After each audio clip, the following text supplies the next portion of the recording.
the left. To the left, to the left. Ako po si Sabrina. Hindi niyo po nalalaman sa batang edad kong to, nakaranas na ako ng tinatawag nilang true love. Feeling ko lang true love yun. Akala ko pala true love yun. And kaya nakagawa po ako ng kanta na ang title nun ay Want True Love.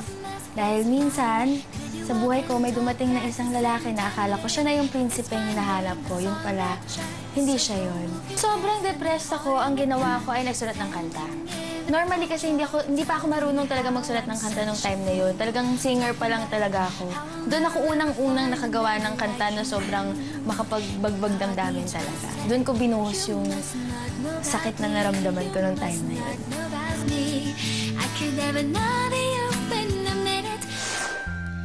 We had the right love at the wrong time. Yes, I always knew inside I wouldn't have you for a long time. Those dreams of yours are shining on distant shores, and if they're calling you away, I have no right to make you stay. But somewhere down the road, our roads are gonna cross again. It doesn't really matter when. Somewhere down the road, I know that heart of yours will come to say that you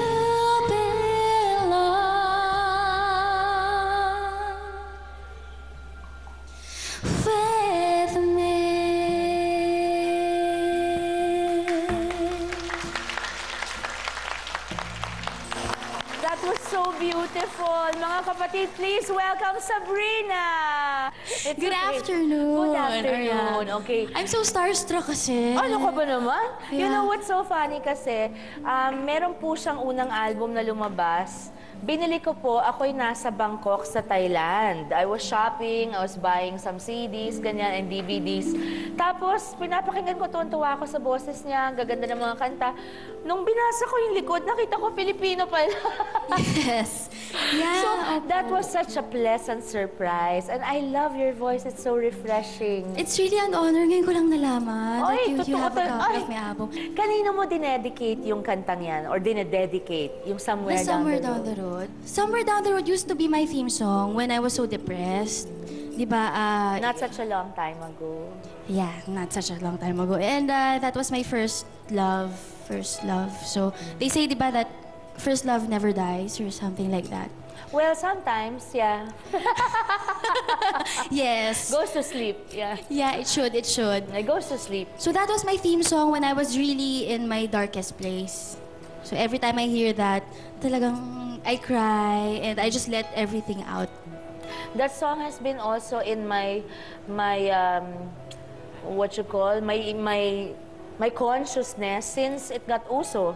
And then when I started, you know, to fall in love, pag merong broken heart moment ako, broken-hearted na period ako, laging yung kantang yan yung dumadating. Diba? Pero na-associate din yan kasi sa isang movie ko na became the other theme, the love theme of Minsan Minahal Kita. So, I guess my fans associated with that. But yeah, it's a beautiful song. Yeah. It is. And the message is so nice, inspiring. Beautiful, yeah. Ano mga bagay ang ginagawa mo pag heartbroken ka, Sabrina? Nahirapan ako, I cry eh.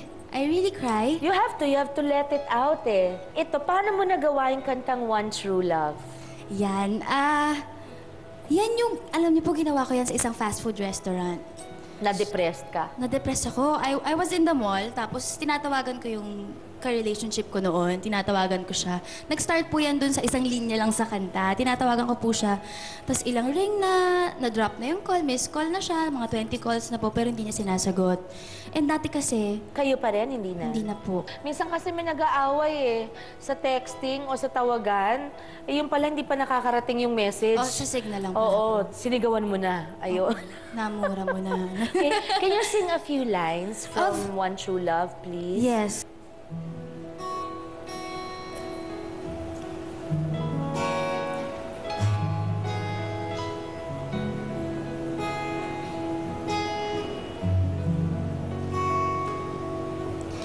I used to look at you and I'd see forever in your eyes. You tell me you love me your whole life, and I had no doubt in mind. You have told me so many lies, but I never thought that this was one. I always believed you loved me, no matter what I've said and done, 'cause you are my one true love.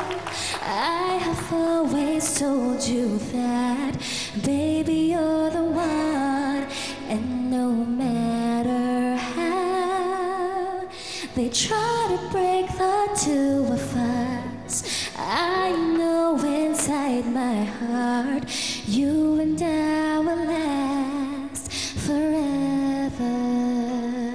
Whoa, whoa. I know inside my heart you and I will last forever. Nakaka-affect naman yung kantang yan. Ang ganda nung kanta. Salamat po. Beautiful song, One True Love. Siya ba yung One True Love mo talaga? You think, up to now? Hindi na po yata. Kasi nawala eh. Sabi po kasi sa akin ng isang kaibigan ko, pag siya talaga yung para sa'yo, hindi siya bibitaw. Kahit gaano kahirap na yung sitwasyon No, but namin. to you, in your heart, Hindi po. hindi. Hindi po. Okay. Siguro good naman. first lang. First. First. Oh, you're so young pa. Yeah, late nga ako Marami pa yan. Okay. May letter kang ginawa for Opo. your ex-boyfriend. Sabi nila, dalhin ko daw. Nahiya naman ako. Oh, Kasi okay. sobrang personal. Talaga, yun po yung letter na sinulat ko talaga lahat-lahat ng mga gusto kong sabihin sa kanya in case na magkita kami ulit. Ay, do you believe in that? Yung pong isa pang thing na ginagawa ko, meron ako notebook, pero nasa safe ko yun. O kaya sinusunog ko pag tapos na. Yung hindi mo masabi, isulat mo daw. Exactly. Opo. Write it down. Kunyari siya kausap mo. You have to release it. Isulat mo lang na parang siya kausap mo. Kung gusto mo siya awayin o lahat ng nararamdaman mo, napakarami kong sulat na ganyan. Ganyan po ginawa ko. Ang maganda po dito, hindi ako nakatiis na yung notebook lang yung nakabasa nung nararamdaman ko. So, tinext ko siya. Kasi memorize ko pa yung number niya. After like 2 years, tinext ko siya kung yun pa rin yung number niya. Number, memorize ko pa. Hindi ko na alam yung plate number. Hindi naman. Cellphone lang. Tinext ko po, hindi ako umasa na magre-reply siya. Kasi ang usapan namin, magpapalit na siya ng number. Siyempre kasi, siya po yung bumitaw eh. So sabi ko, nagpalit ka ng number kasi kukulitin kita. Talagang hindi kita titigilan hanggang hindi ka bumalik sa akin. Together ba? Like 3 years? 3 Wow. May kakaibang kapangyarihan talaga sa Brinang musika, no? Lalo na sa pagdating sa paggamot ba o pagtulong sa pag-heal ng isang sugatang puso. Maraming salamat, Sabrina, for sharing your songs with us. Thank you so much. At sa ating pong pagbabalik, makakasama na natin ang DJ na nagpauso naman ng mga love advice sa radyo at ang kanyang sariling broken-hearted na story. So po kayong aalis. Totoo Even yan. if you know what is right, sinusunod pa rin natin yung sigaw ng puso natin over yung gusto ng isipan natin.